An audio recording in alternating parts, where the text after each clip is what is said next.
here for the specially called meeting of the Rules, Confirmations, and Public Elections Committee that is looking at a number of proposed rule changes.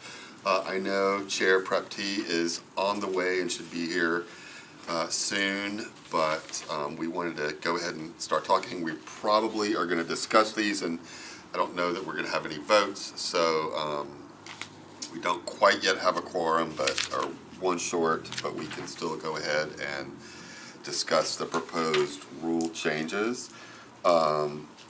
Did everybody, every member of the committee get a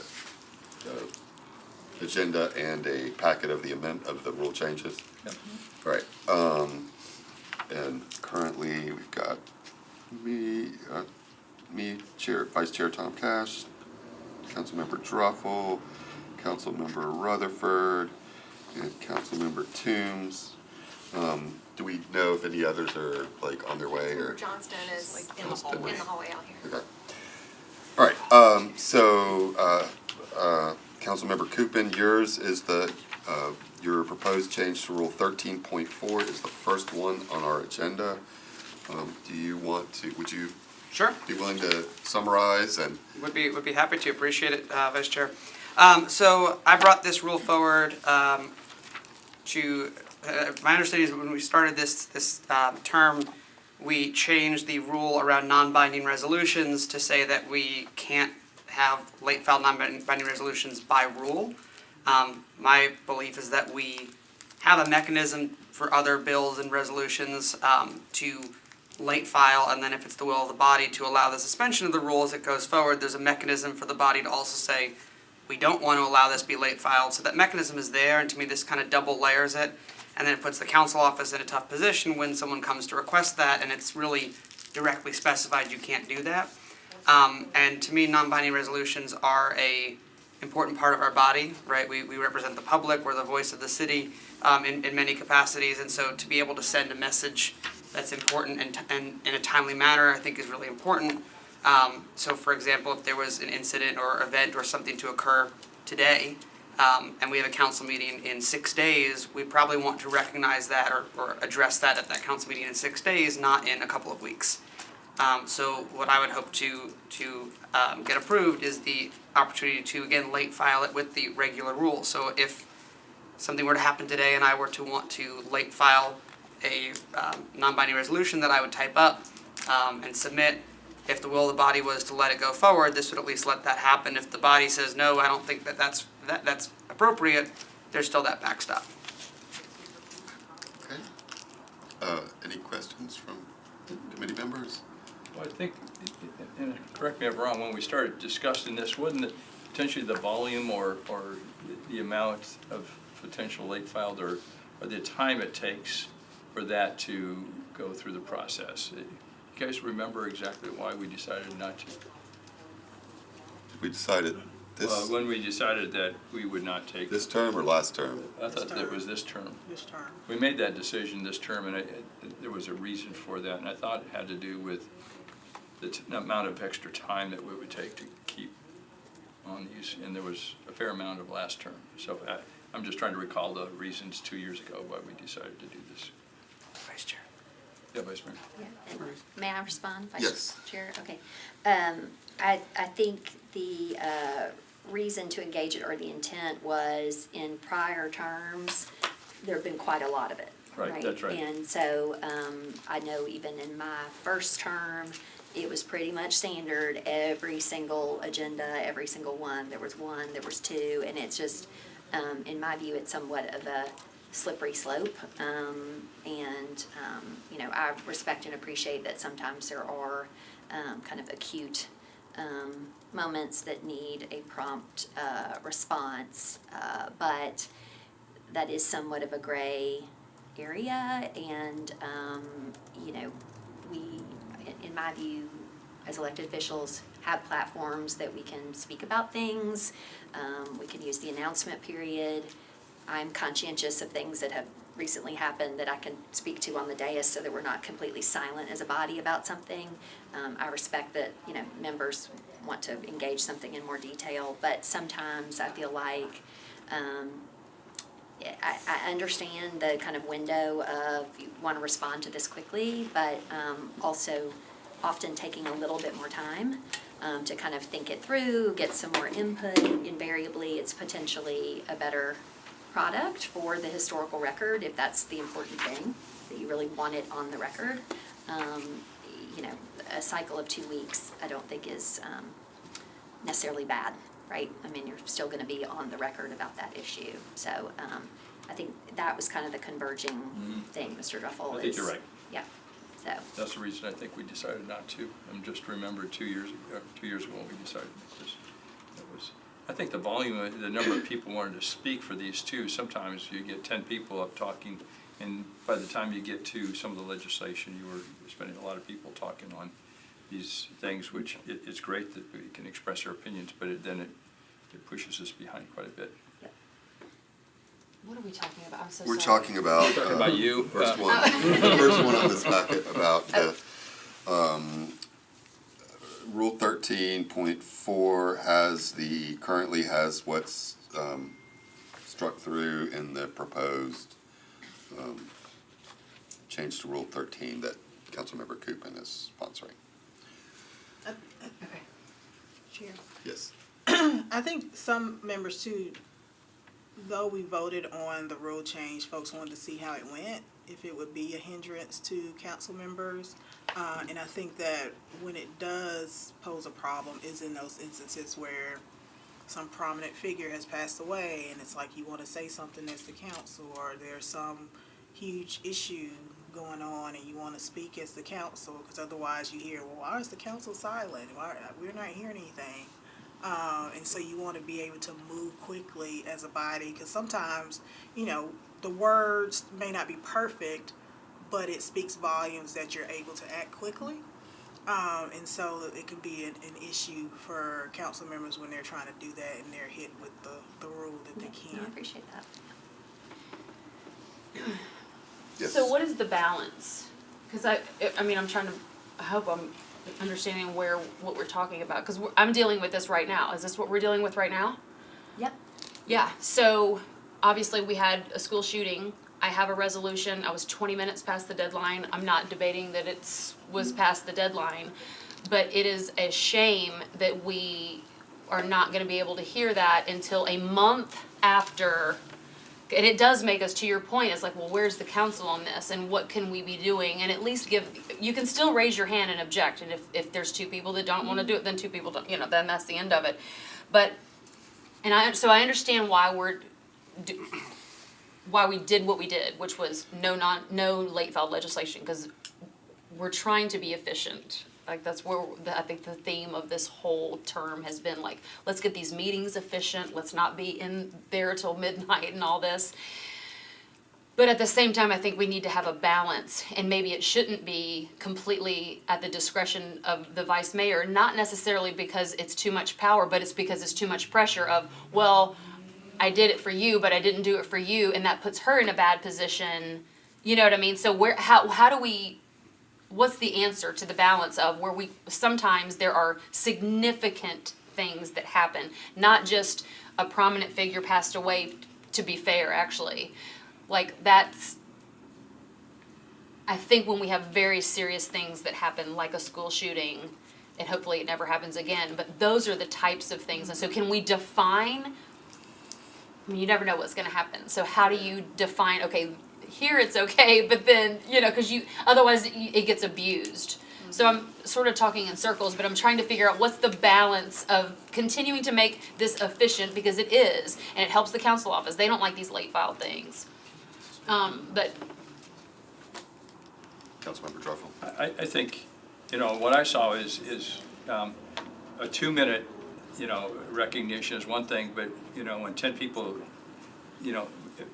keep on carrying on is when you get that one thing becomes a longer thing. And I think there's a lot of importance for people to want to weigh in. But then the reality is you really start sidetracking the agenda quite a bit. But wouldn't you say that if 10 people are going to want to speak on it, if it comes up in 2 weeks, the same 10 people are going to, it'll, I see I know what you're saying, and sometimes it frustrates me, but I don't know that that's germane to the issue of whether it should be whether we should allow Well, late yeah, I guess file when you versus- have an agenda, you sort of know how to pace that agenda without this, but, you know, I think that was what our discussion was a couple of years Yeah. ago. Councilmember Thank you. Pearson. Thanks for recognizing me, even though I'm not on the committee. Yeah, I appreciate what Councilwoman Johnston was saying and kind of that sentiment, and I hear you on the 10 people starting to say the same thing over and over again can kind of drag on a little bit. I think kind of to that point, if you get something where it's 20 minutes past the deadline, or it's, you know, Friday afternoon or the next Monday, you know, now we're in a position where the council office is in a spot where we're saying, no, we have to do this. It was a school shooting. This is really important, and it's not on the rule. I know I've been part of conversations where we had Nazis marching on our street, and, you know, Councilman Sepulveda kind of was like, you know, worse than Nazis are worse, that's going to pass through. But we're kind of in this tough adjudicating position, and to me, if we take this blanket, you know, red line rule off the books, we still have a rules committee that can adjudicate, and we still have the whole body that can adjudicate. So if the rules committee hears, hey, I really want to late file it because I just forgot to do it, the rules committee can say, yeah, we're not supporting that, and when it goes to the floor, it's got a negative recommendation. Which means nothing. Right. That's the point, is that our committee structure is so impotent that it doesn't matter. Every single person in this room could say, no, we do not agree with the late filed nature of your thing, and they go, yeah, okay, fine, I'm still bringing it to the floor, and so it really matters not. Which So- is true, but if you've That's got right. if you've got at least 2 people in this room that don't want it, and then on the floor those same 2 people raise their hands, the late file's done. So you're not wrong with committee structure. But it hasn't happened historically, because that's how it was before. Historically, it's like, you know, and then it's, well, this is my friend, and I don't want to object to my friend, and yada yada. And it's never been a hard line, this is the rule. So now we've swung to, now hard line, it's a rule, and Right. You're now saying there's you're saying no where's the leeway. balance? You're saying where's the I'm middle saying ground? where is the balance, Right, where we can right. say, we have had a school shoot, Joe Smith died, and everybody loved Joe Smith, maybe not. We had a 16-year-old shot to death in a cafeteria at one of our schools. Probably valid. Probably more valid than, quite frankly, the one that was mine about political violence with the assassination attempt, quite frankly, because this school shooting is much more impactful than that happened wherever the hell it happened, right? So, but when you're putting one person in that position, that's not fair, but we still need to have the latitude to make the decision to be able to respond as elected officials. I mean, this is our community, and so there are things that need to be addressed, I think, in a very timely fashion, whether it's by our deadlines or not. So that's where I think the conversation needs to be, is not whether it's never or always, but what's the balance? How can we figure that out? And if anybody has an idea, chime in. I think, bringing it to this meeting, and that we agree that it's worth pursuing, but then you get a little bit of a difficult situation, because if it's recognizing someone that passed away, and then you're against it, it makes you look like you're, you know, a bad guy. So, I think, you know, we're pretty firm on what we do in terms of late files. Is you know, can we create some high level of expectation to do that instead? You know, I think that would be a little bit of the middle. It's just a matter of, you know, how we do that. Yeah, and I think as a person who oftentimes, as a career, looks for loopholes, there's always going to be somebody who's trying to sort of push the bounds of that. But yeah, Councilmember Cooper. Just the thought to kind of Councilman Johnson's point. We currently, to my understanding, have a limit of 1 non-binding resolution per council member per meeting, and I imagine that was put into place so that someone didn't come with 15, to Councilman Dreffel's point, and, you know, now we're bogged down in meeting with one council member's 15 different items. So I wonder if there's a way to limit how many times a council member can do a late filed non-binding resolution, so someone's not every week showing up with, oh, I forgot to file it, and tossing it in late, but, you know, I'm gonna, you know, if I know I've got 1 a quarter or whatever it is, I'm gonna save that one for that emergency situation and not use it because, oops, I forgot it was Friday and didn't send it in. So I wonder if, you know, it seems to me that the 1 per person per meeting rule at least is keeping it somewhat in check. I wonder if that's something we could expand to this as well. Chair Timms. Can we as the Rules Committee, can we defer a late file, or is it just a yes or no, we support it going forward as an emergency? So that it's automatically deferred on the floor?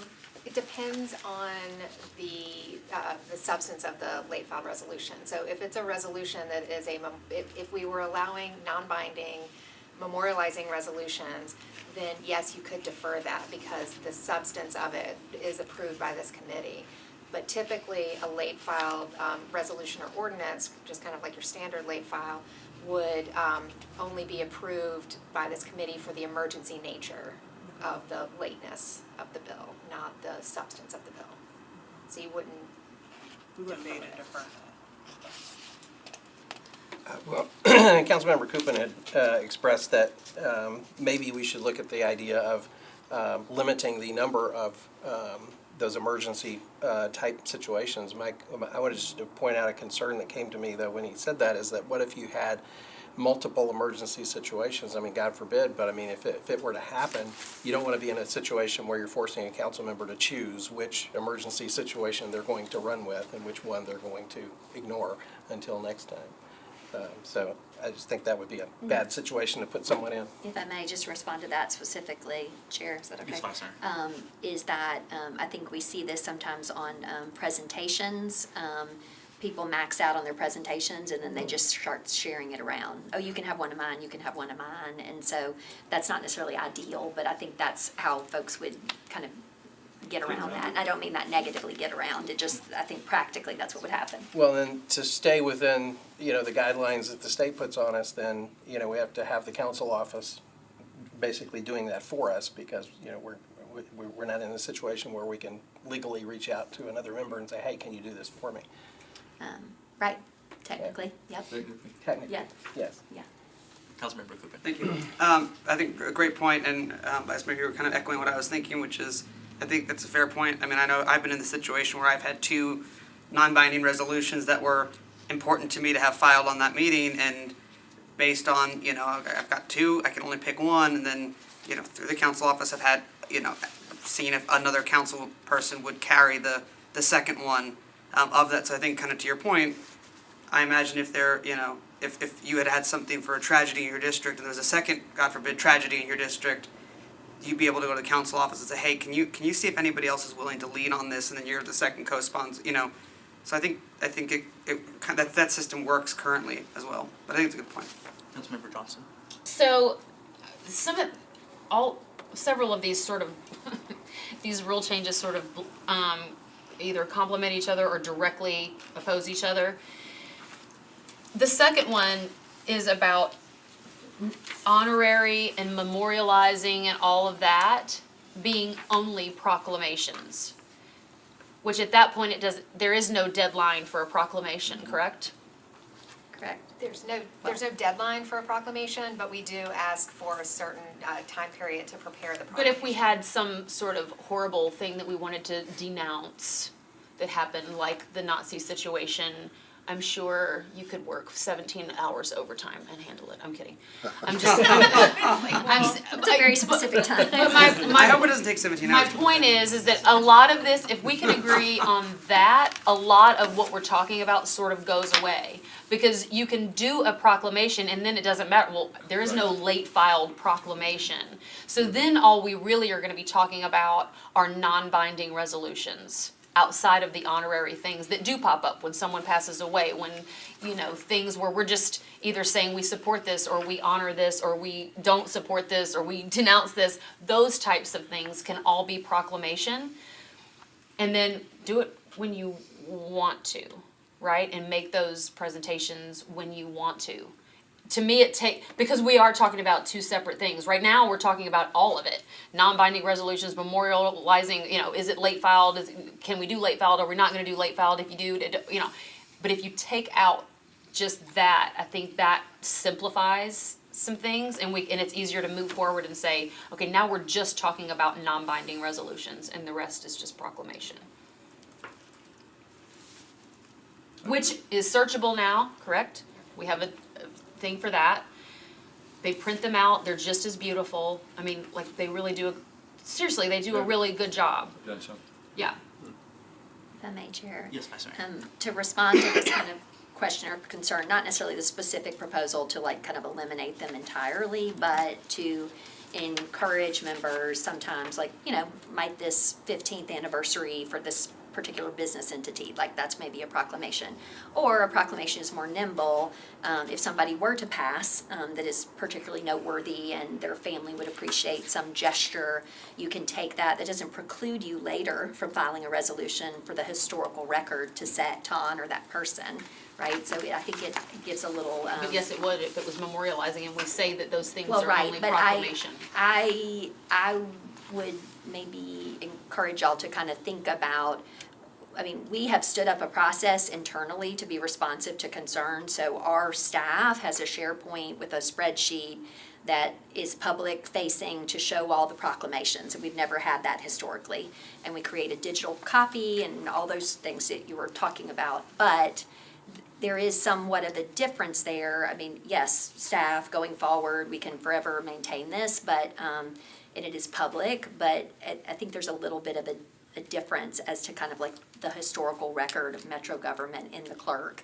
I mean, I know it sounds weird, but I do think 50, 60, 70 years, like when historians look back and say, what was kind of on the minds or important or. Because if I could briefly, because I would agree with Vice Mayor in that, in like we've had a lot of really historic firsts in regards to resolutions with this council body. Off the top of my mind, I can think of a few that Councilmember Bo has brought that have really been the first time in Metro history that Metro Council has gone on record on recognizing these things. And to the Vice Mayor's point, I think it is important that we have a mechanism through which we can have those preserved for posterity's sake, because there is sort of nothing saying that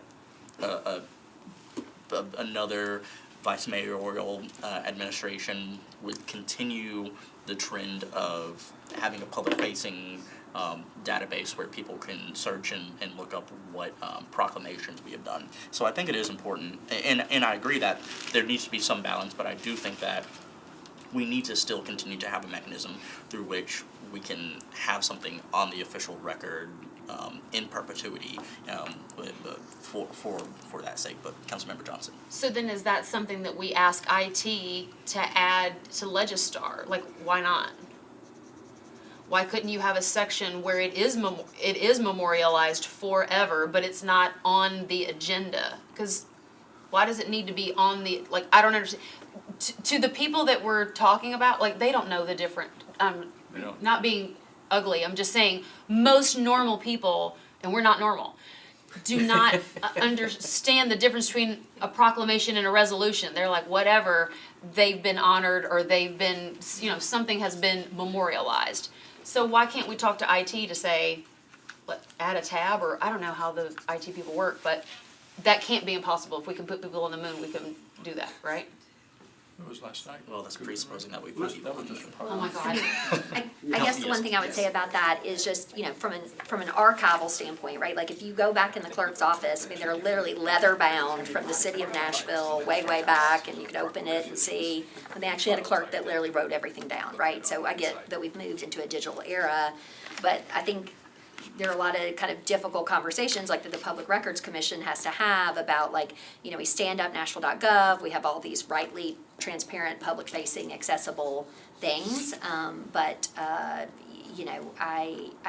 think the proclamation list at present is, to your point, a little bit in, not necessarily limbo, but it's not kind of formalized, whereas the role of the clerk to pass the legislation to record, like that is in the charter, that's so it's just kind of this other level, I guess, and I don't know if Hannah So do we or just Ms. defer Darby- to ask IT what they're, do you have a thought on this? You're the dude. Oh, sorry. You're the dude. From now we're gonna call you I the did not dude. realize you were yeah, you're like, he's right The dude behind or the you. messages The from clerk is behind you. Legistar currently has the capability to add any kind of file type we want. So we wanted to create a proclamation section that the system is able to do that. So currently, do we have a written bound, like, we're archives, we're going through all the agendas, like, do we do, or is it everything digital now? We still keep a hard copy record of all legislation and minutes. Proclamations might fall outside of that since that's not really, as someone pointed out, not in the charter for, my role, but it Could would we still, make that- it would go on within the Legistar as long as that was, supported by us.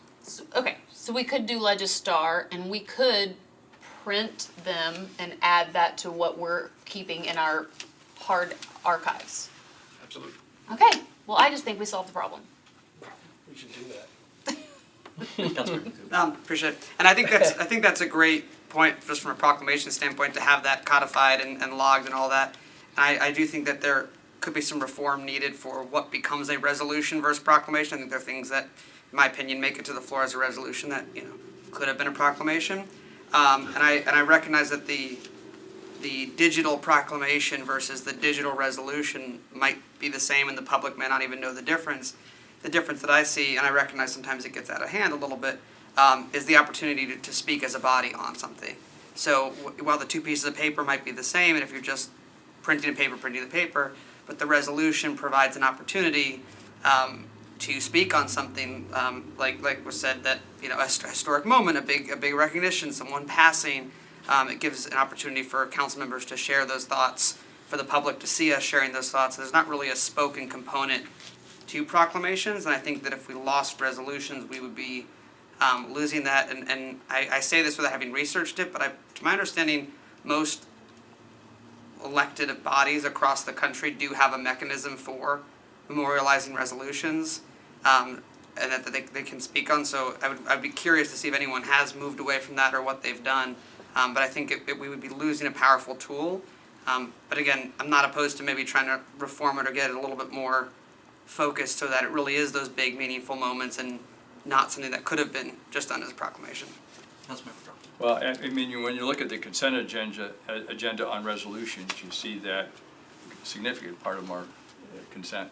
And I would say the Vice Mayor from having to say so much, and just joking in a way, but the reality is most of them are on consent, and so really the proclamation that is codified could make a nice substitute for most of that.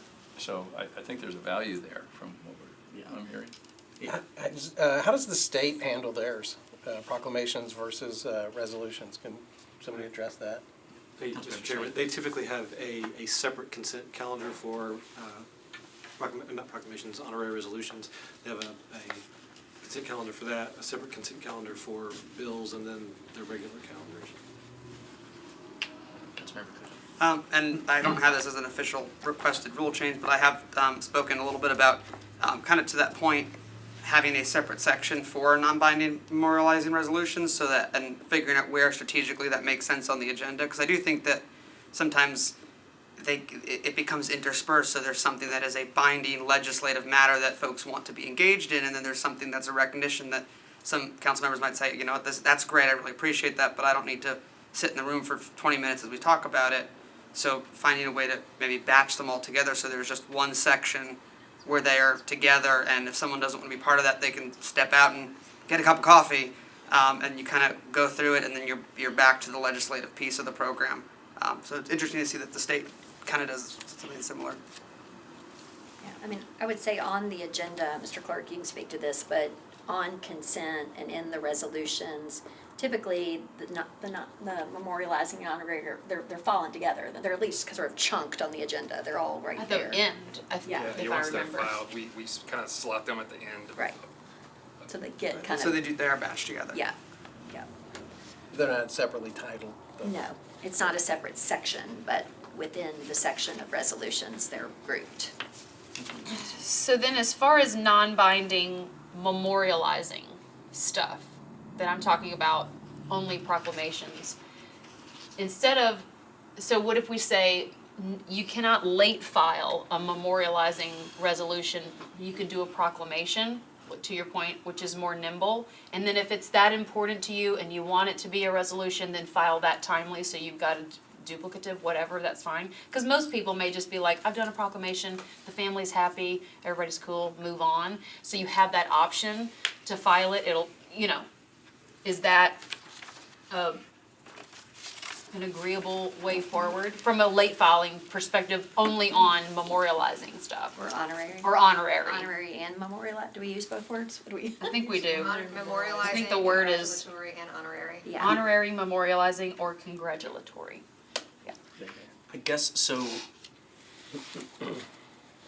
My natural line of thinking then is, would we then have to expand the ability or expand the time frame of announcements before the council meeting to provide for more people to be able to schedule those proclamations and to be able to schedule presentations of those proclamations, since it will no longer be able to be done on the floor. I think that's the natural next step and next question that we have to answer if this is the route that the council body ultimately decides that they want to go, which I think that will not necessarily, it'll create its own separate issue of the issue that you're trying to solve with our council meetings. But it's optional to me, and I don't think it's gonna happen all the time. I mean, for the most part, it's gonna fit into that 6 to 6:30 slot. But if something, we see the agenda is like, oh, here's whatever, then okay, then we're gonna start the announcement period at 6:15 or. Special anything. counsel Daughtry. I just was gonna give you a little information about the announcements period, and we do have a rule on that. So there are two presentations or proclamations allowed per meeting, per announcements period, and they have to be 5 minutes or less, the presentation time. And so you just sign up in advance for those, and you also, I think you get 2 of those per year, per calendar year. But it's like September. Yeah, September to September. So those are the current limitations, just for purposes of your discussion. And it can be a resolution or a proclamation. And if it's a resolution, it has to have previously passed at a prior meeting. But I think that the natural course of things would then be, I can foresee somebody bringing the rule change to allow for more opportunities for just 2 presentations.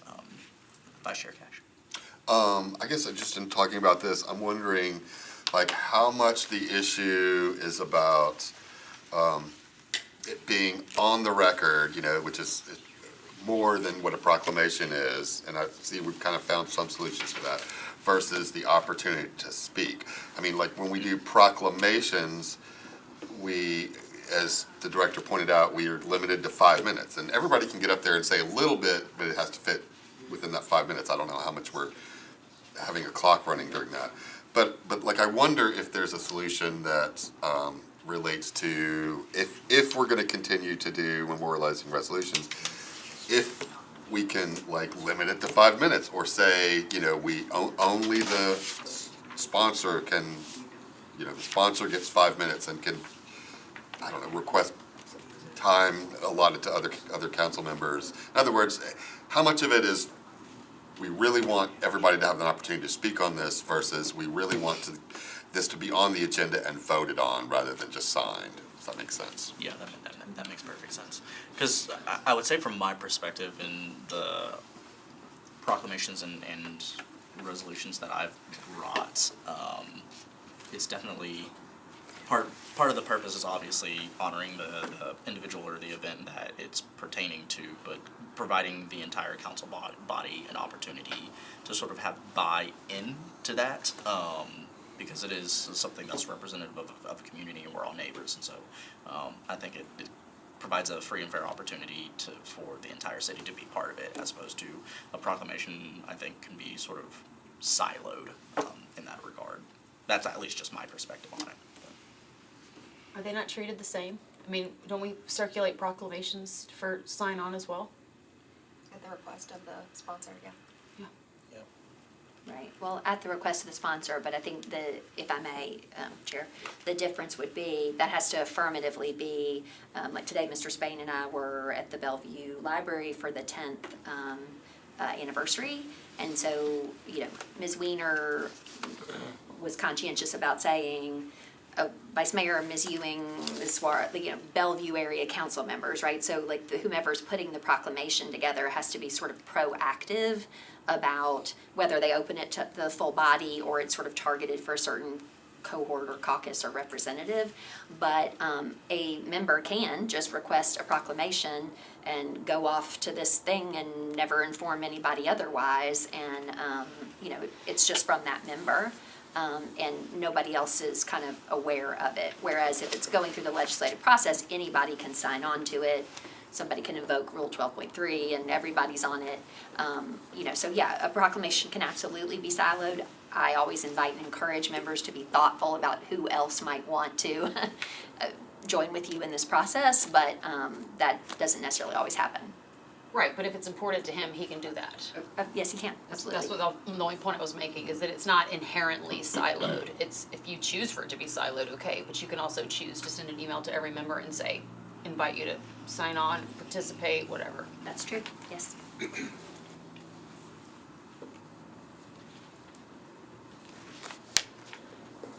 we can't email and discuss legislative things. Well, through the Well, office yes, of is what I course, meant.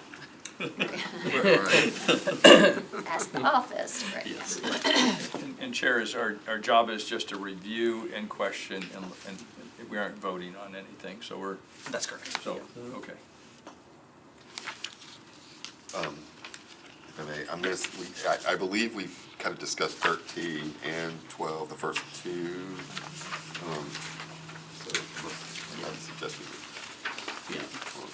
I would say that's fair. Any objection to moving forward to item C on the agenda? Okay. So now we are discussing proposed rule change, proposed change to Rule 50.2 by sponsor Coopin, Councilmember Coopin. You are recognized to discuss your proposed rule change.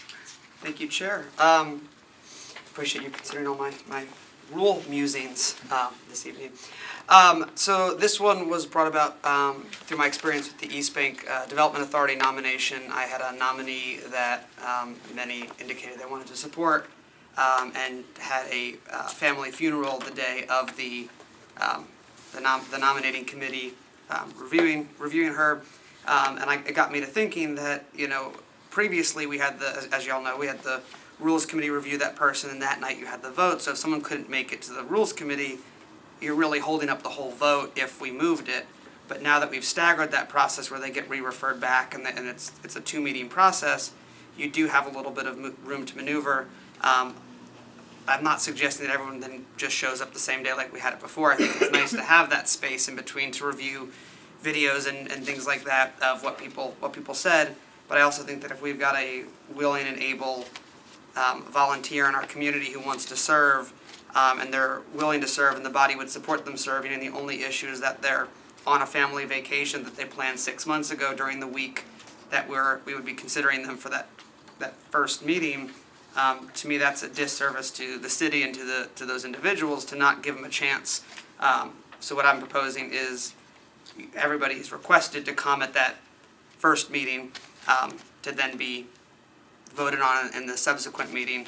But if for some reason they have an extenuating circumstance they can't make that meeting, they would be allowed to be heard at that second meeting for consideration. And again, as a body, we've got discretion, right? So if there's a member that continues to nominate people that continue to not show up, the body can see that and flag that and decide, okay, we're actually not going to support that particular individual or nominee. So it's not, again, there's check and balance to it, but it allows for someone who is sick, has a vacation, has a death in the family, to not completely lose their opportunity to serve on a multi-year commitment to a board or commission. And I can appreciate that. I think just looking at the language of the proposed rules change, what I would suggest and what I would want to see is specific language targeted towards exigent or extreme circumstances. Because again, saying that they shall appear at the first scheduled meeting, I think is important, because I think it is. Serving on our boards and commissions is an important commitment, and it's exactly that. And sometimes service does demand sacrifice, and so weighing the time commitment. And obviously, I think that this body has the ability to make determinations, but if we're gonna make a rule change pertinent to this, I think that we need to have specific language in there that articulates a category of circumstances that would be permissible. I'll go Vice Chair Cash and then go back to you. I'm just recalling that in the instance that you're referring to, it was a vote on nominees that the council had nominated, not the mayor's office. Like if it's the mayor's office, like we can defer, right? We frequently do, like defer somebody being interviewed. And I don't know, and part of it was that there were 3 or 4 people up for 2 seats, and that was a part of it. I will recall that we did work it out, right? How did we do that? We Deferred it to the next. We suspend the rules and deferred it. Okay. So I'm wary of making a rule change for one situation that we worked out. And I would especially think that since we have a tool for those that are nominated by the mayor's office, that we not open this up to, I'm just seeing lots of problems with scheduling and, nominees learning, if you can't come this one, you can come the next one, and it just gets all jumbled. And I think that could become more problematic than, a rare situation where we really need to do what we did and suspend the rules, if that makes sense. I appreciate those thoughts.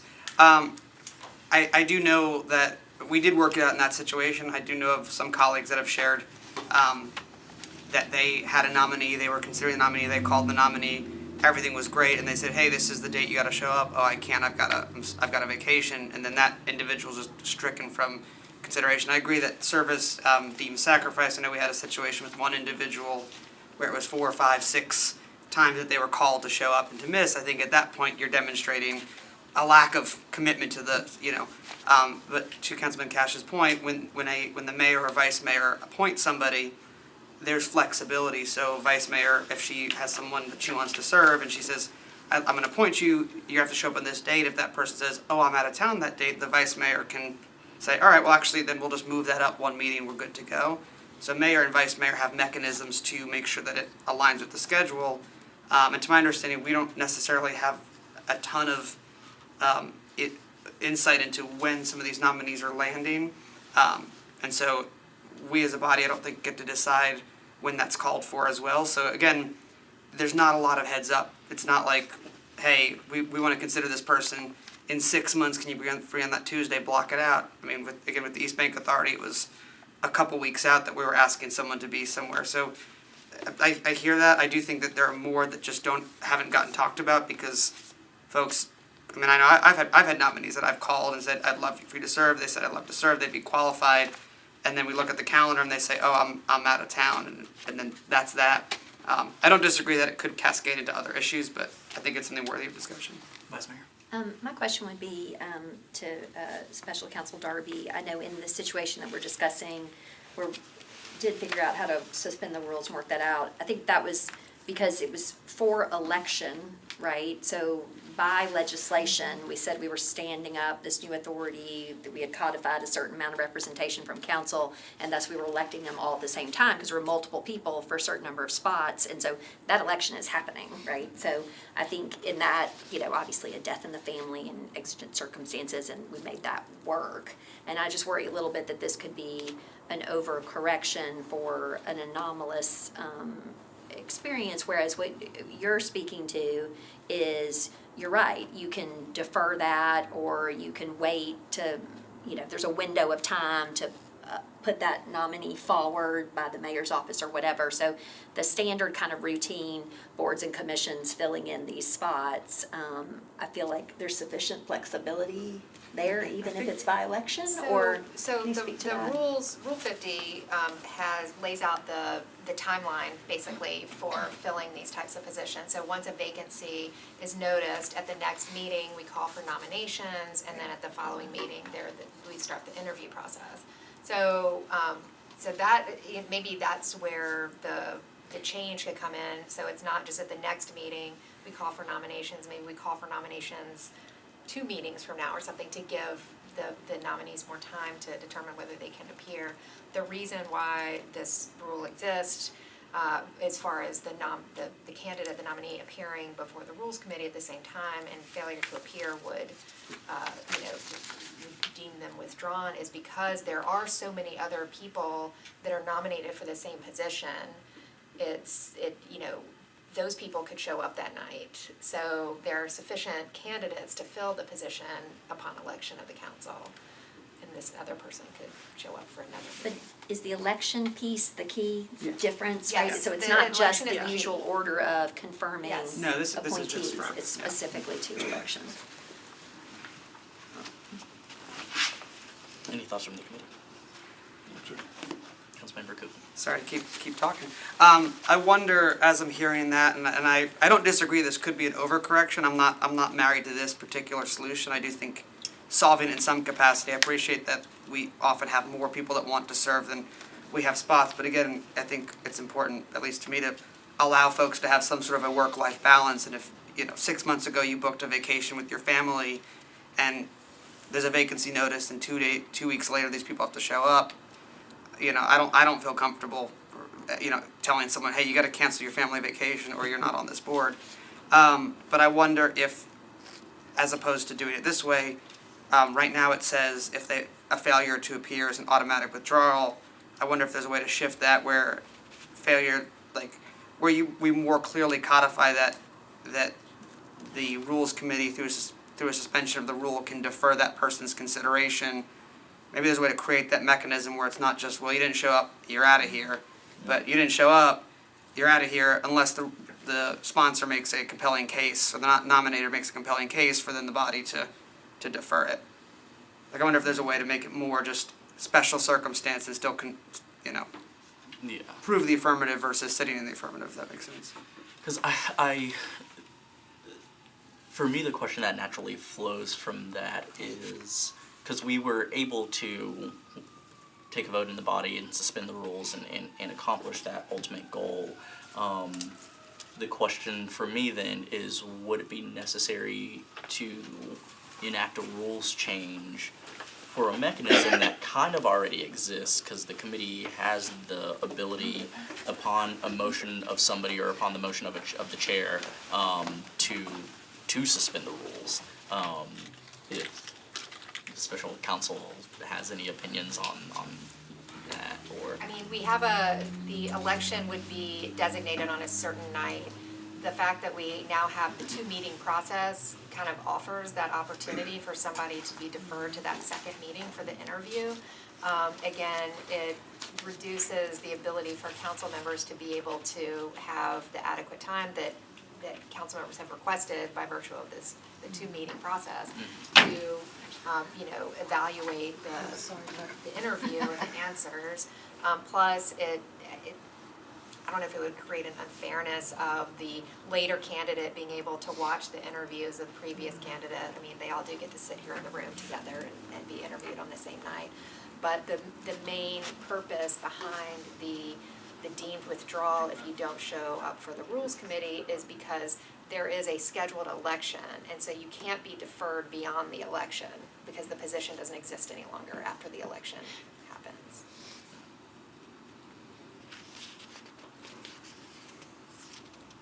Can we just make that language permissive, that failure to appear may be considered a withdrawal? I don't, but you would have to appear for at least one of the meetings. Right. Yeah, But it so would give it's some possible that the Discretion. proposed rule is sufficient to capture that it would be upon, I think the way the proposed rule is written, upon motion of a member of the committee, the person can be deferred to the second meeting for consideration.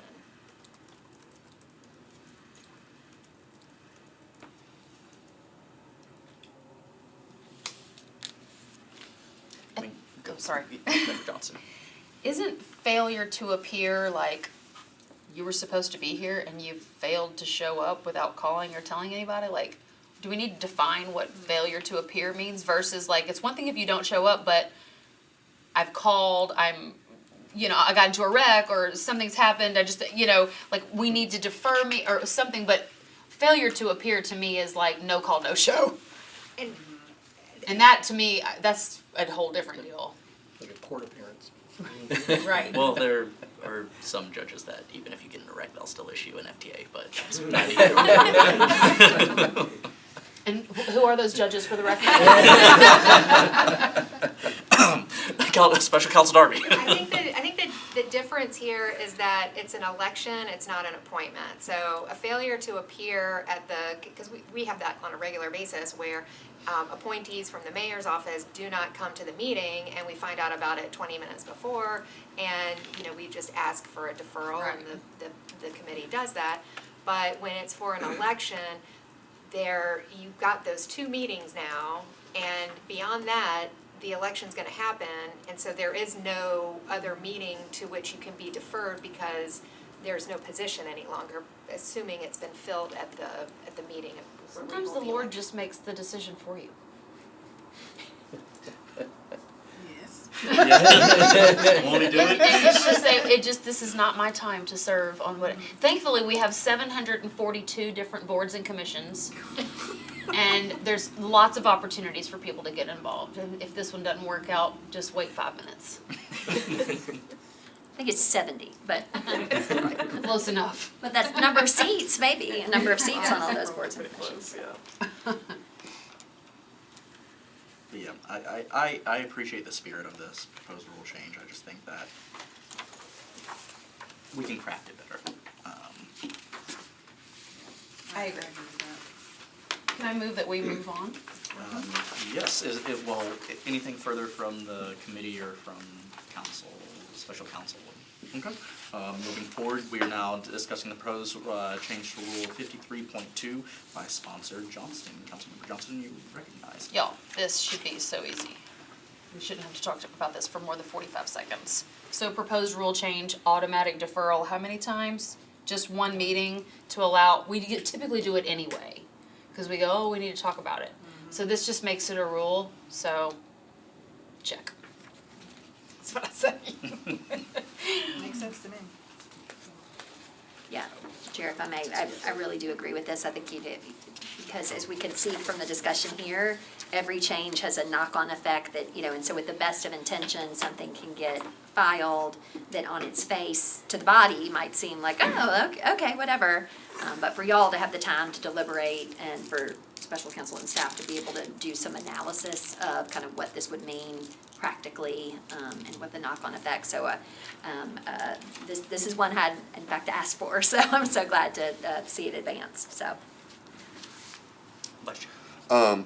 So this wouldn't, I'm not saying the word automatic here. I guess every once in a while I get frustrated with automatic, is that the right word?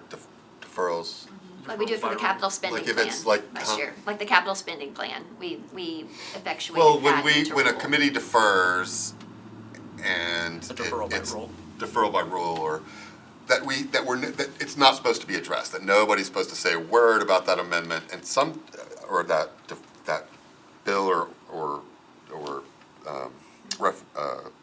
resolution that's being deferred. I guess my question is, this doesn't preclude it from being talked about in the meeting when it's deferred. Like, here it is, just not that we go on and on and on about it, but that we have a little opportunity to make sure it's, like, I feel like sometimes with those automatic deferrals, like, it doesn't get on people's radar enough because we can't say anything, like the sponsor can't say anything about it. So this doesn't preclude, like, a sponsor of a rule change saying a little something about, here's why I'm introducing this, but we're gonna defer it, but they'd be thinking about it. Does that make sense? Yeah, that makes sense. And I think that the responsibility of that kind of lies with the specific committee chair whenever they're providing their report of being like, this is what we discussed, this is why, this is what was said during the deferral, and here's the vote. And so it'll be a deferral by rule. So I think that, to your point, that it's sort of on those of us who chair committees to make a more robust report whenever Vice Mayor calls for committee reports. That makes sense. basically it's on the agenda but wasn't discussed in committee or, just elevate into the awareness of the committee and or the body as part of your report. I think that's fair.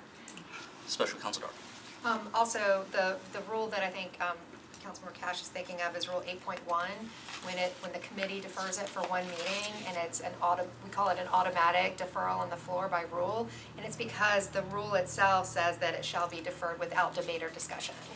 So the proposed rule here does not include that particular phrase, so I think there's an argument to be made that if this rule were passed, that you could have debate or discussion before the motion to defer was made.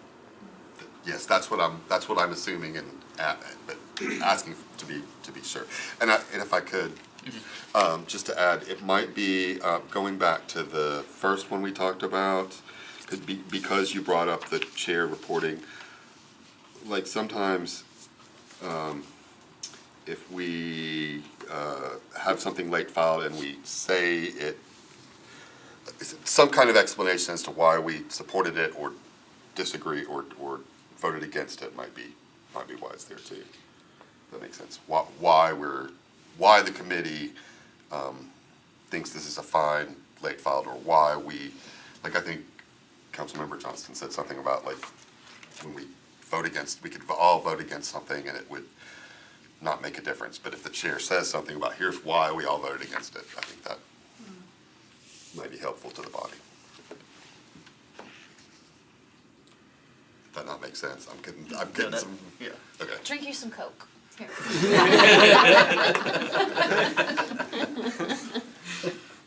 Anything further from the committee on this one? Seeing nothing, we will move forward. Okay, so, and thank you for bringing this, Councilmember Johnston.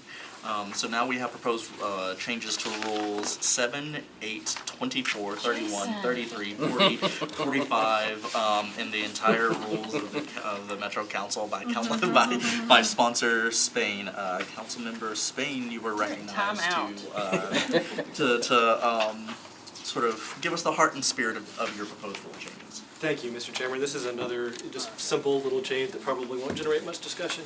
Just moving a couple of commas around.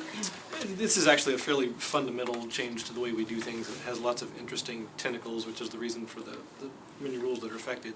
But if I can, let me just briefly kind of give you some background.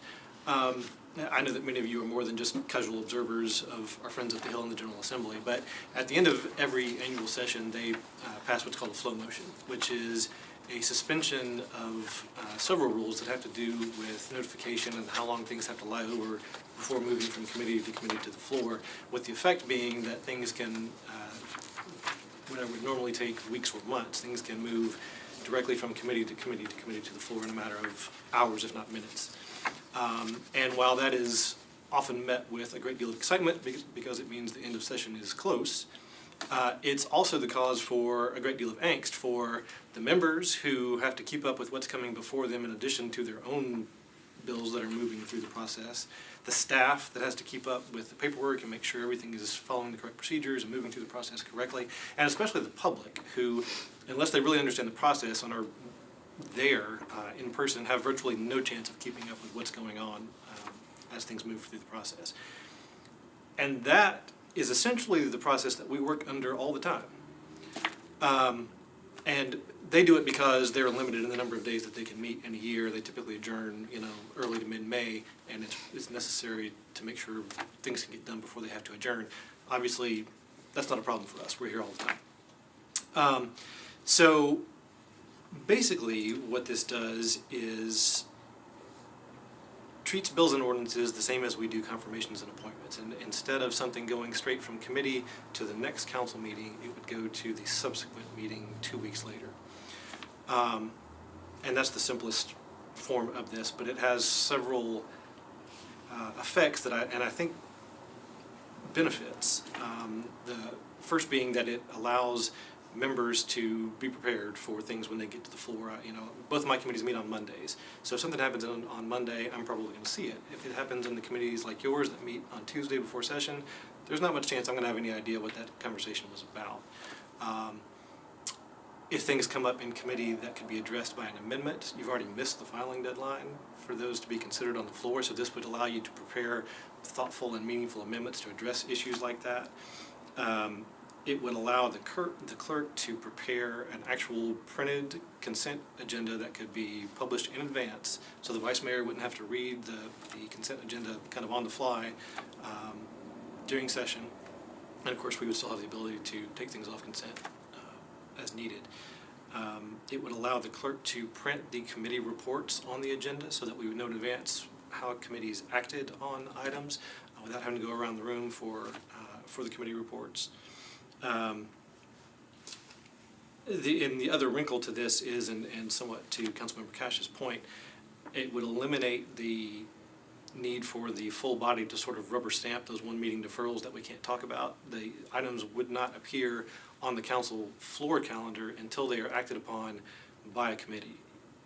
Either a positive recommendation or a negative one. To Councilmember Johnston's point, it could be a negative recommendation, but that would still move it on in the process. It also creates a process where if something gets stuck in a committee where it's deferred repeatedly, there's a process where the sponsor could pull that out of committee essentially and elevate it to the floor for consideration with a 2/3 vote. I think those are the basics. I think I'll stop there and look forward to your feedback. My first initial question is with regard to sort of the consent agenda and committee reports. Under what authority do we have to read that into the record? Is that by state law, by charter? Because I know that it has to be sort of verbally read into the record, so. We read the consent agenda into the record as a consent agenda because the notice issue, like we don't have the previous notice of what is on the consent calendar. So we can't just say, okay, all items on consent, we'll vote now.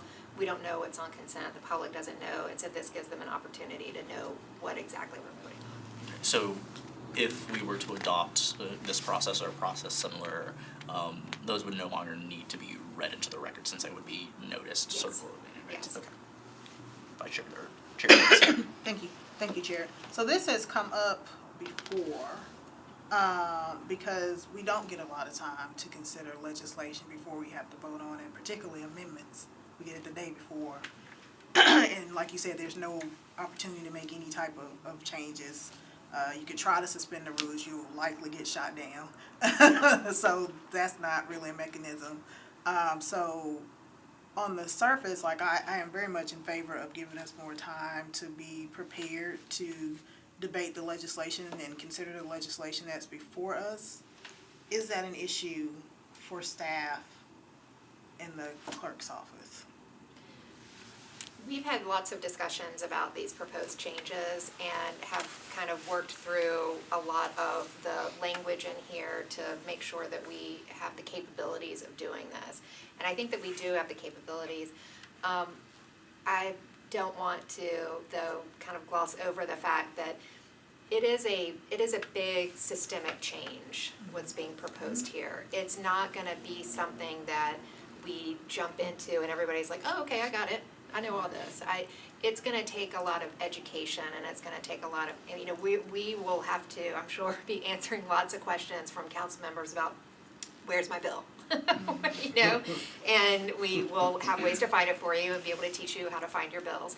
But it will be a big systemic change and it will take some time for everybody to learn. It's gonna take some time, I think, to implement also on that end, and that's kind of Austin's camp about, you know, how Legistar, how we kind of modify Legistar, but we've had those conversations about whether it can be done, and it can be done. And I think to Councilmember Spain's point, benefits, one of the benefits I see here is that the Legistar system that we have, we don't use it to its full capabilities. And so it has the capability of presenting an agenda that shows us what happened in committees, but because of our processes where our committee meets 20 minutes before the council meeting starts, there's not enough time to update all that information, so, and to get it out and make it published. So that's my 2 cents to answer your question. Mr. Chairman, if I may, to that point, obviously, if this moves forward, and I haven't even filed this yet, this is the first time any members of the body are seeing it. And that's why I really appreciate this feedback. But assuming it goes forward, it would be my intention to give everyone plenty of time to get comfortable with the idea and probably suspend Rule 53 so that it wouldn't go into effect until a date certain, whether it's after we complete the budget or maybe after we do the committee. Late August. 2027 when I'm Certainly gone. want to make sure everyone has time to get For comfortable. next term. Yes, Yeah. no, I say next, I'm kidding. Mr. Rosberg. Thank you, Mr. Chair. What Councilmember Spain is trying to solve is something that we've talked about a ton in the past. The committee, the things he mentioned, committee meetings right before council, it being past the amendment deadline, often on second reading. I think that it's going to create a burden on council members in a lot of ways, and also it's going to slow down the operations of government. The vast majority of legislation is legislation that is non-controversial, is pretty straightforward, and can move forward so things that can happen. There's not an option to just bring it 2 weeks later because it does come to council as soon as it's available to come to council. Instead, like right now, you've got the option of deferring anything. This would take away that ability to decide whether to defer or not and do it automatically. That's going to include bills that are of importance and introduced by council members. And I think that there's another way to get at the scheduling issue without creating a burden. But this creates that problem, and council members are going to be dealing with twice as much legislation on council day because they're going to be dealing with one set of legislation in committee and then a whole different set of legislation during council. And then when you go to debate a resolution in council, you will have discussed it 2 weeks later, and a lot of the salient points may have been gone since a week feels like 6 years right now. So I think that there's ways to discuss achieving council members, admirable and important goals here that might be a different approach. Because one of the things that, or one of the questions that comes to mind for me is like, how would this interplay with planning and zoning? Because I know that those bills have a very specific timeline for noticing, having public hearings, and even for bills on public hearing or resolutions on public hearing and things like that. Councilmember Spain. Just on that particular point, this exempts zoning bills because they already have the extra step of going to the planning commission, so they're not included in this process. Sure. So I understand it would definitely be a culture change in terms of managing, okay, what do we consider in this meeting? But if we're utilizing Legistar more and you can just pull it up and see where you are in terms of legislation, because I go back to amendments, and you may have a better amendment or an issue with an amendment and the timing is used against you oftentimes, where you should have been in committee or you should have submitted an amendment by Friday, but you didn't know that this amendment was coming out on Monday, so you're unprepared. And so the timing works against you because it's like, oh, this is on second reading, it can't be amended on third. And so providing some more leeway in terms of time to respond to amendments once we've received them, I think is important. But I will say, to that point, I think when there are multiple amendments or substitute, right, and it's just kind of, okay, well, there they are as far as people's awareness, and then, I would encourage or recommend if they're substantive and they need time and maybe further refinement, then that bill is likely going to be deferred, right, to allow that time, I think, ideally. And the other thing I would share is I think, when I first started in council service, and some of y'all and Ms. Johnson, we had 14 committees, then we went to 11, then we went, so I mean, it used to be, on Monday and Tuesday, like you were on 4 committees and things had multiple referrals and you were going from here to there, and sometimes, committee discussion did feel a little perfunctory sometimes, I think we are trying to kind of hold more space with kind of fewer committees and working groups, and people are only on 2-ish committees, maybe if they're on charter or something. So, I mean, I think we're trying to address some of those concerns. And I don't dispute that they're not kind of fully addressed, but I think we are making some structural change to speak to some of the concern of having kind of insufficient time to kind of work on things, so to speak. But, yeah. The only thing that I would add is just that we're talking a lot about the time factor, and while this would lengthen the minimum time required for something to go through the process, I think it would also eliminate the need for a lot of those deferrals because we would have seen these things in advance. So I think it might be a situation where ultimately we get there faster by going slower.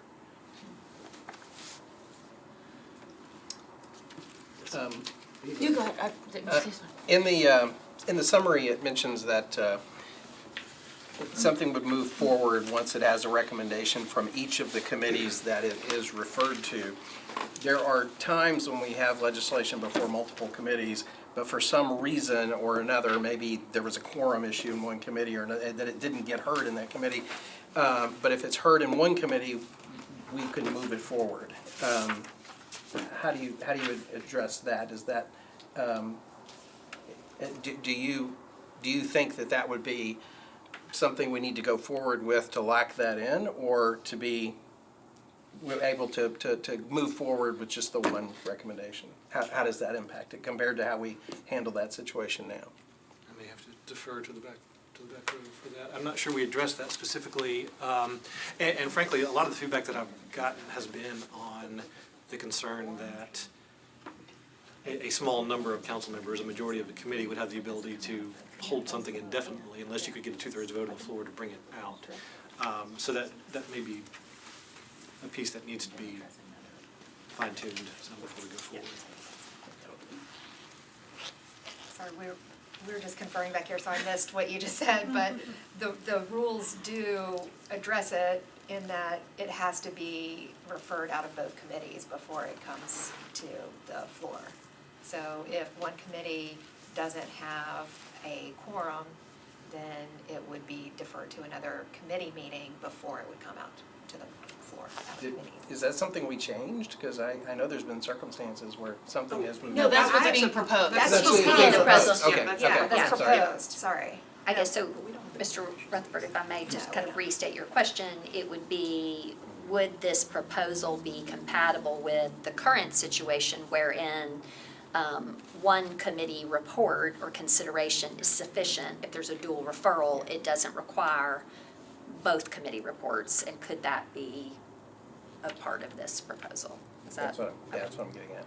Can I, and I'll address one other thing in here as well. There's the new concept to be proposed of elevating something from committee. So let's take the quorum issue off the table, and let's just say one committee has approved it. There's another committee that hasn't approved it yet, and they're still in consideration. And so they keep deferring it for whatever reason it might be. Once it's deferred 2 times in committee, then there's a process for the sponsor to request elevation to the floor. So it would be I'm probably gonna say it wrong because there are a lot of changes in here, but it would be a request or notice to the clerk to get it on the main agenda, and then the council, the full body of the council would vote to approve the elevation, and then it would be heard by the council body. So that's one way to get it out, but it would need that 2-meeting deferral to come out of committee with that process. Just a quick point of clarification. So if something is given a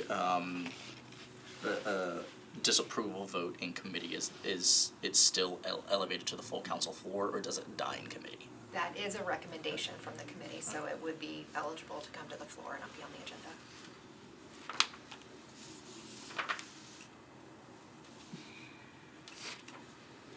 Further thought, or do you have something you want to say? I don't know.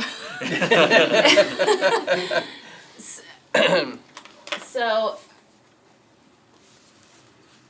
I don't know, I feel like this is, and this doesn't mean good, bad, or indifferent, it's just a bomb on how, we operate, and I don't disagree that I don't necessarily, we could use some improvements. Like to me, it's incredibly frustrating to have committees that, whatever they're supposed to be, it really doesn't matter. You know, you can have a committee all vote against, it doesn't matter, it goes to the floor, you can have it's supposed to be, well, we're gonna work on it, but it's not. It really is, unfortunately, sort of a waste of time. And so, but I don't see that this gives the committees any more power if that's what we're wanting to do. You're just trying to give more time, but that also assumes that council, like, if I want to be prepared for a meeting, I'll be prepared for a meeting. Like, I get the agenda, we got the agenda today for next week, so I can look through that and I know what's coming and I can ask questions and whatever. Not a lot of people do that. And so if you have a whole nother 2 weeks, are they still gonna do it? Like, are we, but that's really my concern, is like, we're trying to solve a problem, but it's really not. It's just gonna push things down the road and people are still gonna be just as unprepared because of those choices that they make. I'm not trying to call people out, but I'm just saying, I don't know that this solves a problem or the problem. And I'm not sure is that the problem that you're trying to solve with this, is just to be able to have enough time to address concerns or to give people enough heads up that, hey, this is what we're gonna be considering? It's not so much a heads up, but an ability to respond to it. So right now, you can be as prepared as you want to be looking through the agenda, but if something comes up in committee that you say, oh, we can fix this with an amendment, you don't have the ability to do that right now, no matter how prepared you are based on what was on the agenda. As far as the committee issue, I agree with you. I would like to see committees be able to actually kill bills, but I thought that might be a little much for this. It is a little much, just because of the culture of the body in general. Yeah. We'll say, that's the most politically correct way I can say that. Yeah. So it does give committees a little more power to hold things and hopefully work on them and make them better before they come to the floor. I'll just say this very quickly. I think that what's trying to be accomplished is accomplished through deferral motions. It's a little clunkier, but there is a mechanism through which we are able to say, actually, this is a really great idea, sponsor, would you be amenable to a 1 meeting to 2 meeting deferral to discuss drafting amendments and working on language, because I think all of us have worked and done it through that process. So that was just an initial thought that I wanted to share, but Vice Mayor. I was gonna make exactly that same point. It's just, I mean, if you have a substantive discussion in committee and you come prepared, you might be contemplating an amendment, and you really, you have to make the case to your colleagues in that committee that, you wanna bring an amendment or work on something, and then, that deferral then becomes a deferral by rule, potentially, unless it's, more than 1 meeting or whatever. So it seems like holding space to do more work or amend or whatever happens through deferring, and so then it becomes kind of case and bill specific rather than applying it to kind of the full complement.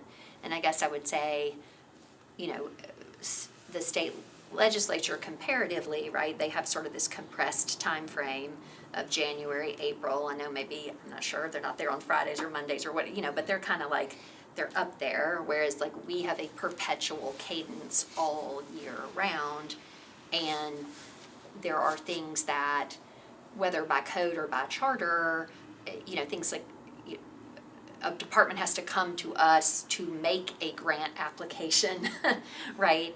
And then later we accept it. Maybe you could have a conversation about, maybe they just need to provide notice that they're applying for a grant. Maybe we don't need to pass that, but Where are we on that, Margaret? And sewer manholes. yeah. So, Well, right, and there, there are some things that, we have on our agendas that, didn't necessarily used to be on the agendas, aerial encroachments, right, only got added at a certain point, right? So I think there are some things on our agenda that we can continue to look at to kind of, tighten that up, so to speak, so they don't take up so much space. We do consent in committee sometimes for some of those type things, so, yeah, I mean, I certainly appreciate the good work and thoughtfulness that went into this, but I do remain concerned about kind of the just the whole massive structural knock-on that it creates. And I'm thinking out loud here and not making a suggestion, so I'm gonna try to word it as a question, like, and on your bullet list of benefits, like the first two, I think, can be controlled or addressed through amendments, through deferrals, as we've kind of said. I really like the third and fourth ones about, kind of having time in between committee meetings and floor. But I don't know, but I'm wondering, I guess, if and we had this discussion last term, I think, about how we schedule committee meetings in terms of like, I'm not suggesting this, but maybe like we have committee meetings in weeks 2 and 4 and because of charter, floor meetings in weeks 1 and 3. And I wonder if and I think that would allow some time for amendments in some cases, depending on, and I'm not saying doing it that specific way, but I get that sometimes especially the Tuesday meetings, we have these committee meetings and we're just going right from our vote on stuff in committee to the floor. And I do think maybe I'm up for thinking about how to address that, but I don't know that big rule changes are the way to go. I'm wondering if scheduling is the way is worth talking about. Mr. Rosenberg. This is an idea that's not even close to half-baked yet, but I've been able to have a few conversations about it, which would be the idea of, instead of having committees on Monday and Tuesday, having them on the previous Thursday only, because if you don't have the 6:30 deadline, you can do them in one day. It doesn't add any extra days to the council. Workload burden on that gives you time to file amendments, gives time between committee, which I know is a big and important goal. I don't know what that's going to do to council staff, to clerk. I don't know what other complications there are to it, but it's something that might be worth investigating.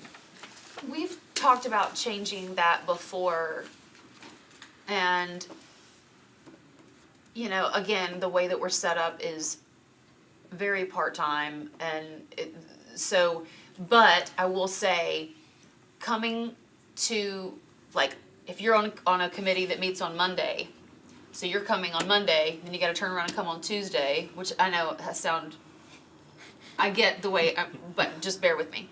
But then also, if you're on,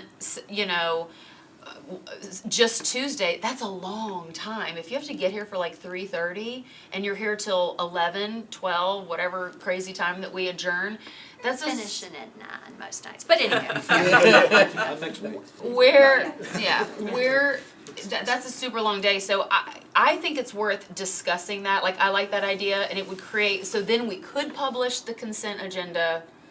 We wouldn't have to, you know what I mean? You would have time maybe for or it does give some time, and it makes it more consistent as far as your schedule and not so burdensome on 2 days, twice a month. I'm not opposed to having the conversation at all.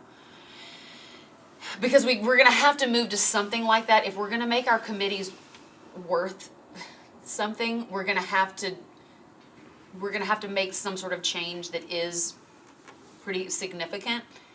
We gotta move in that direction. And I think that scheduling is a really probably necessary step one to doing that, if we're ever gonna have committees that are worth anything, Well, if I may, so we pulled transportation and infrastructure forward to Monday, right? So we have those 3, and then it's consolidating, so we're moving in that direction. Still, I concur, it's not ideal. I think the challenge on Thursday, which is a really cool and interesting suggestion, I'm really thinking a lot about that, thank you.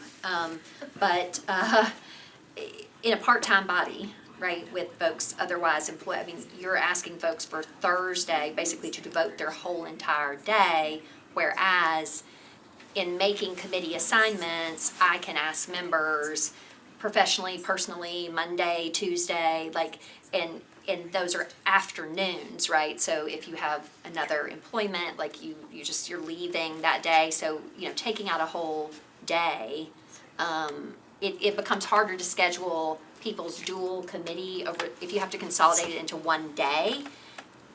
If I would really need Mr. Prepty to be on public health and safety, and it's the first of the queue of Thursday, and then his second committee doesn't happen till at the end of the day of Thursday, right? Because you're compressing them into one day, there's benefits to that, but there's also challenges. Yeah. And essentially what I almost the exact same thing that I was going to say, but also on the lines of just ensuring that our committees are accessible to the general public. Like, most people work 9 to 5s and are either hourly or salary, and wouldn't necessarily have as much flexibility to be able to come to an 11:30 committee meeting or something like that. So I think I think those are important things to take into consideration. And I've got a queue, so we're just gonna go in order. Mr. Rosenberg first. Thank you. It would still be a late afternoon, evening thing if you do it in one day. I mean, right now, committees go on from 7 committees that start at what time on Monday? This Generally? Monday, we'll be starting at 3. But So- those are so boom, boom, read those the- aren't together. I think those are one after the other, right? Yeah, so we've Nothing's got- running concurrently on Monday, but you do have some running concurrently on Tuesday. So you could manage it where it's just in the And Tuesday's afternoon. packed into 2 hours, as it is now, basically, generally 4 to 6. So instead, if you go 3:30 to 8:30, and then come in at 6:30 on council, 6 if you want, on council meeting days, Fair. you're, Yeah. We compress them as it is when Monday's a holiday, and we're Yeah. compressing them Which with was the council amazing, day. by the way. I Yeah. loved it. So, so we're talking about having all the committees on one day without the council meeting. So, I mean, I don't see that would be a problem, because we're not talking about a day as in taking somebody's work day. It's still relatively after hours like we normally do. And what if it was just for consistency purposes? I don't know if you were thoughtfully choosing a day, but what if it was Tuesday? So at that point, we meet 4 Tuesdays out of the month, and so the second Tuesday of the month is committee. First and third, right? First and third is the Council. meeting. And then the second and fourth, and then when you have a fifth, you're The challenge with Tuesday is that then you probably need the agenda to come out the week before, so you're prepared for It changes, committee, yeah, whereas deadlines. instead, if you move the agenda up from Wednesday to Monday, you've got from Monday to Thursday to prepare for committee, and then Thursday to the following Tuesday. say that one more time, 'cause Right now, the agenda comes out off Wednesday, Calendar. but if you have committees the day before that off Wednesday, now you need the agenda to come out all the way before the weekend, so you have time to prepare for so you're saying committee. you need it to be later in the week because of that. Gotcha. Yeah, I mean, I don't think that it has to be, to your point, the whole day. I think, we would have committee meetings running concurrently, and yes, you can't serve on 2 concurrently meeting committees unless you're really good, So I think it could be managed. It could be compressed a little more than as I initially, because I was thinking one Boom, after the boom, other. boom, boom, Right, boom. right. Yeah, so it really could be, and so maybe that takes the burden off of these long Monday, first and third Tuesdays where, I've gotta take off work at 2 in the afternoon or 3 in the, or whatever it is, to get over here. And then also you've had a super long day, so then you're exhausted Wednesday for whatever real life stuff you have to do. I don't know, it just sort of, I think we're gonna have to move to something like this if we're gonna ever get to a point where our committees are worth a damn.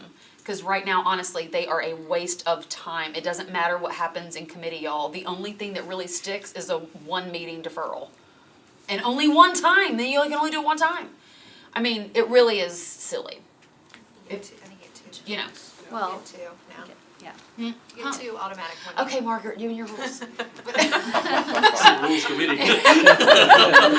But you know what I mean. It's like it really, it can be voted down. They can do whatever, and as it stands right now, if you are in budget or referred to budget and public safety, if you get a budget referral and public safety doesn't even get to hear it, it don't matter. Go ahead. So that just shows how irrelevant that conversation is according to our rules. So at what point are we gonna really take it seriously and make it relevant, or get rid of it altogether and just have a really fun meeting and deal with it? Because, you know what I mean? And I'm just saying, like, why? Because we have the same conversations. If you have a heated conversation in public safety, you're probably gonna have that same heated conversation on the floor. So it's just duplicative, really, So I just think we either need to make committees where they do have some teeth, and it's gonna have to change to where you're not doing it right on the heels of the meeting, or the toes of the meeting, whatever, right before the meeting, to give it the respect and what it's supposed to be. Every other legislative body I've ever heard of, committee is not a joke. It's an honor to be on committees. Like, people pay good money in the federal government to be on. Like, it's amazing, all the crazy stuff that happens up there. But it's because those committees have a serious amount of power. So it makes those conversations relevant, and it makes it worth it. And ours is just nonsense. Well, So I like your half-baked idea or quarter-baked idea, Dave. I don't necessarily agree with that assessment. Yeah. But If I may, Chair. I appreciate where you're coming from, and I think, we have been kind of having an evolution there. I think fundamentally, to your point, if the sole kind of, power piece is that you can kind of basically scuttle something in committee, or it never gets out of committee, and that is sort of, the power in the committee.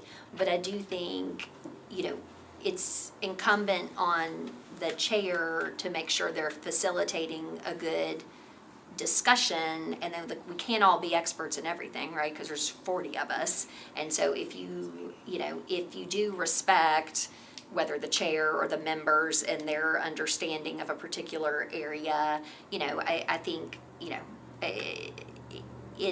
I do think it's somewhat, not necessarily meaningful, but I think it's a clue, like, oh, this was a 4-3 vote, or this was right, that there's, it's not just moving right on through. But, I mean, I grant you, there's some challenges to how we do it. It's not ideal, but I think it often sometimes is kind of what we make it, right? So we do have to kind of make sure that it's worthwhile time, And that's exactly right. But right now, by rule, it matters not. According to our rules, whatever the committee comes up with Right. does not matter. It's a recommendation. Right. Of the committee. That can be Right. completely disregarded. And so if we're gonna move away from that, again, none of this is all gonna happen all at once. I think the whole world would implode. But 1 potato, 2 potato, and go, okay, we're gonna change the scheduling of it to give it the time that it deserves. And then we can start implementing changes where, okay, committee can have this power now. I mean, right now, it's literally 1 meeting deferral is a deferral by rule, and apparently you can do it twice now, and that's it. You can't even vote something down, and you can't even go, oh, well, but it just doesn't matter. So we either need to make it matter, in my opinion. Move an indefinite deferral. You can move an indefinite deferral, 2/3 vote, right? but then what? I mean, I don't know. It's just still not very Right. I hear you. consequential. I hear you. I find committee votes to be consequential, because there have been times where, like, I'll look at what's been discussed in budget and finance, and has significantly informed how I vote on legislation, and so I don't know. I feel like the committee discussions, especially for newer members, we're well into our term now, but it definitely helps guide and influence folks. Yeah, the discussion can be helpful. Yeah. What I'm saying is, by rule, it doesn't matter. Because you can have a discussion where this bill is the worst bill on the planet. Oh yeah, we hate it. We hate it because of all these reasons. Oh, that's really helpful to hear this discussion. We all vote against it. Well, as the sponsor, I can go, thanks for your recommendation, and I go to the floor anyway. That's my point, is you and I can have a great, and I can learn something from you and still go, thanks. and that's kind of what it is with the committees. And so you can gain, knowledge about what the bill is and what the challenges are and what people's concerns are and whatever. But the rules around which we operate make the recommendation of the committee useless. It doesn't matter, because you can still move it to the floor. You know what I mean? Yeah, I see what you're saying. We're looking at it sort of differently. It's the Socratic wonder of Metro Council. Let me make a note of that. So a lot of work has gone into this, and there's some of this. What did I see?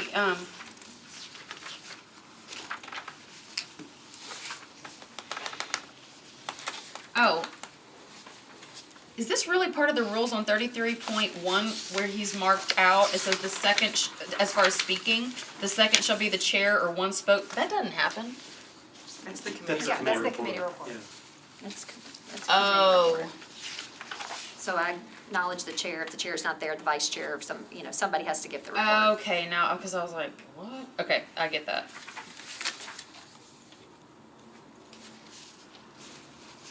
So all of this is just reacting to, if we do this change, then all this is not necessary. Correct. Okay. Man, you've worked really hard on this. And some of it's not necessary anyway, just where you were on rule number 40 on the consent agenda, that part that's stricken, where the vice mayor calls on each committee chair that doesn't need to give their committee reports. Items can't be on the consent agenda unless they got a unanimous recommendation from committee, so. Oh, that is a good point. That is redundant, y'all.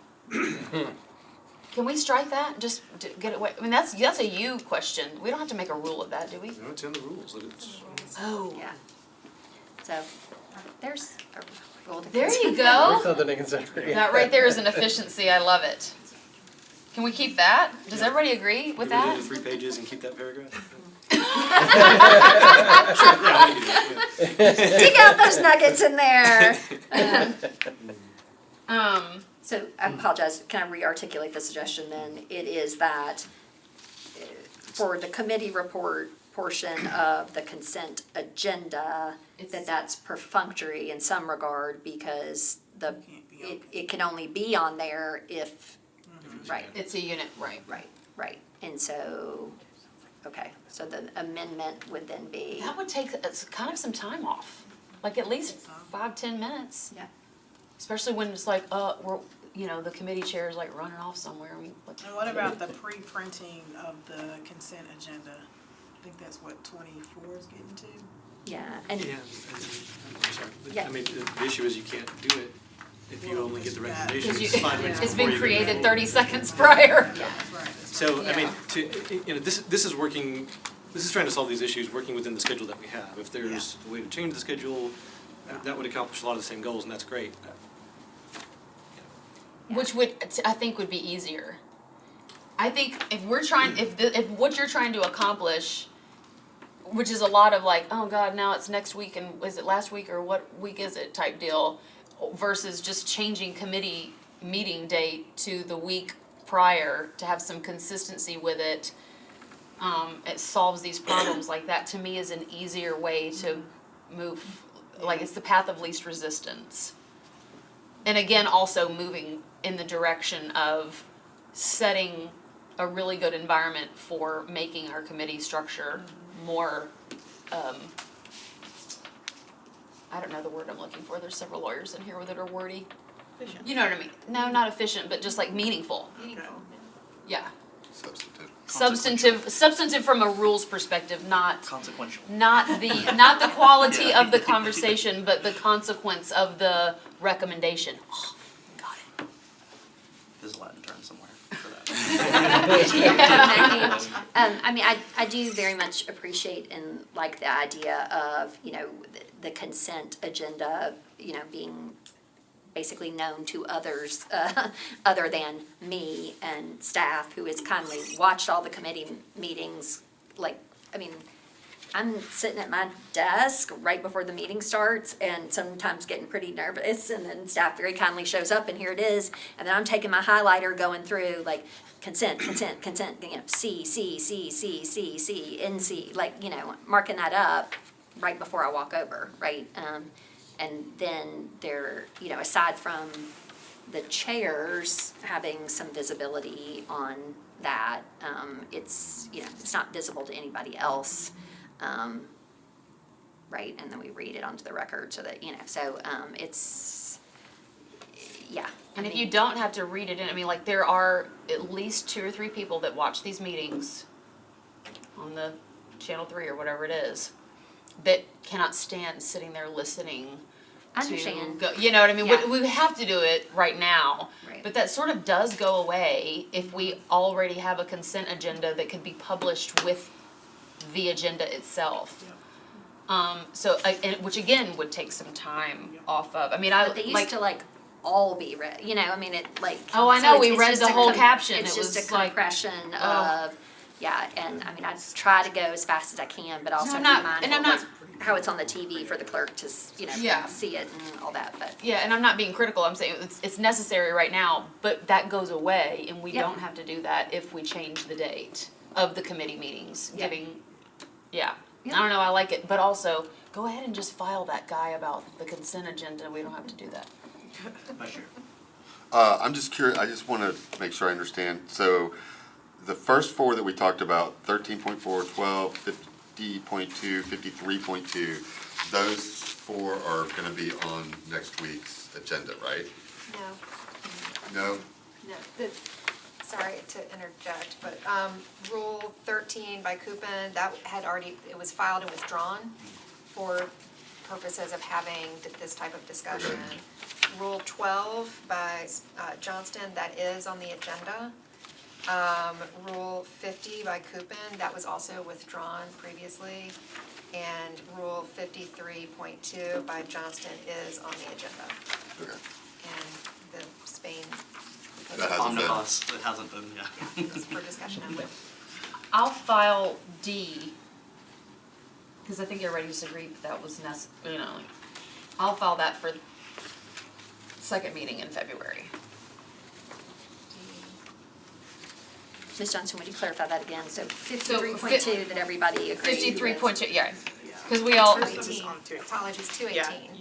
your rules are on the 218 agenda. Oh, both of them are? Yeah. Yes, they were deferred to that meeting. okay, just kidding, so we'll do that next week. And I don't know what's gonna happen to Rule 12. Next week is February 4th, and then in two weeks from that is February 18th. So it'll be on February 18th? Yes. Oh, that's what I meant. Yeah, okay. Was the second meeting in February. Okay, so right. Yeah.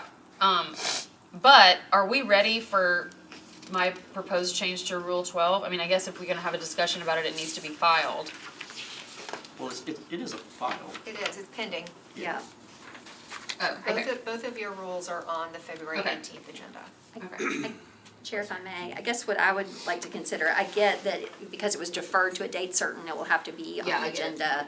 But I think, you know, while I appreciate the discussion, I think, you know, subsequent to this meeting, kind of figuring out if we can kind of distill parts of yours, maybe what Mr.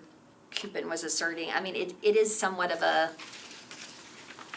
larger, complicated conversation, right? Like just, because I think to your point about, well, if this, then that, like the things that you are kind of speaking about of like, oh, well, this rises to the level of this or that, and you can't really codify that, you can't put that in a rule really, Yeah, and so, I don't have a problem deferring my proposed change to Rule 12. okay. Coopin hasn't even refiled his, so I guess theoretically he could to get it on the 18th agenda. But But if he were to I don't vote think for we're it. ready for that. I don't think anybody liked his proposed change to 50.2. So I would assume that, I mean, I'm assuming, but I think that goes away. I think the proposed rule change to 53.2 will go through pretty easily, and so I'm not worried about that, so we can just like check that off. The litany of rule changes by It's just one package. I think, I would encourage you to go through and look, like, for example, the one where we don't need to go through the consent agenda because of whatever, like, those things that are super easy, that are just, like, a given, I would encourage you to file those for the 18th. Well, because we don't have, file that for the 18th. Because I do think as long as we're moving forward with like efficiency and all that, I think that's really good.